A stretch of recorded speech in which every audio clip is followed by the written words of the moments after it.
అందరికీ పేరు పేరున హృదయపూర్వక నమస్కారం. తిరుపతి కల్తీ లడ్లో జగన్మోహన్ రెడ్డి పాత్ర ఉంది కాబట్టే, దోపిడీ చేశాడు కాబట్టే ఈరోజు సిట్టు నివేదిక నిగ్గుదేల్చింది.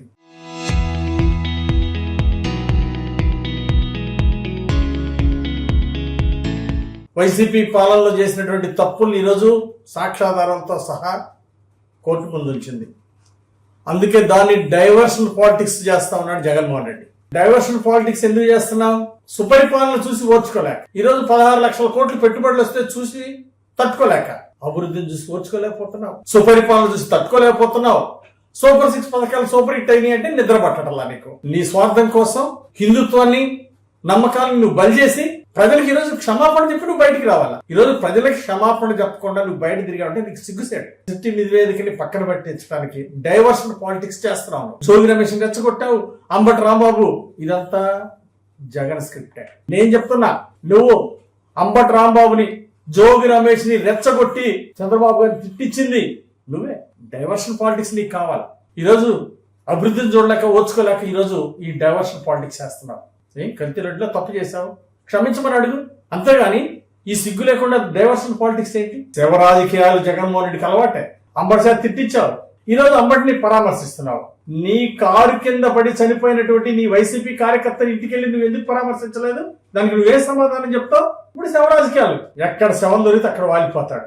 నాయకుల చేత తిట్టిస్తావు, నాయకుల ఇంటికి వెళ్ళి మరి నాయకుల మీద కేసు పెడితే వెళ్ళి పరామర్శిస్తావు. వ్యాఖ్యలు ఖండిస్తున్నా అంబటిని, జోగి రమేష్ ని రెచ్చగొట్టినటువంటి జగన్మోహన్ రెడ్డి గుర్తుపెట్టుకోవాలి. ఇప్పటికైనా ఈ డైవర్షన్ పాలిటిక్స్ ఆపు, ప్రజలకి క్షమాపణ చెప్పు. తిరుపతి లడ్డులో కల్తీ చేసిన పాపానికి దేవుడికి క్షమాపణ చెప్పు, ప్రజలకు క్షమాపణ చెప్పు. తప్పుల్ని కప్పుపుచ్చుకునే ప్రయత్నం చేయటం, నిజాయితీగా పాలిస్తున్న చంద్రబాబు గారి పాలన మీద బురద జల్లటం, అభివృద్ధి అడ్డుకుంటే సహించేది లేదు. ఈరోజు పోలీస్ యాక్ట్ 30 ఉల్లంఘించావు. లా అండ్ ఆర్డర్ సమస్యలు క్రియేట్ చేయాలనే దుర్మార్గపు ఆలోచన మీకుంది.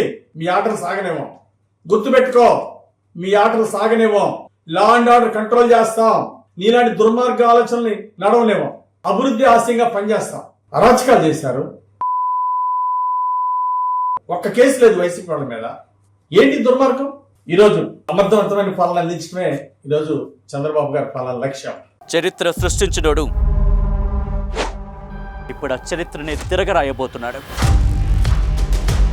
అబద్ధాల గోడల్ని బద్దల కొట్టి నిజాలను రాగా మీ ముందుంచబోతున్నాడు. నిజమైన వార్తల కోసం వెంటనే డౌన్లోడ్ చేసుకోండి రా యాప్ని.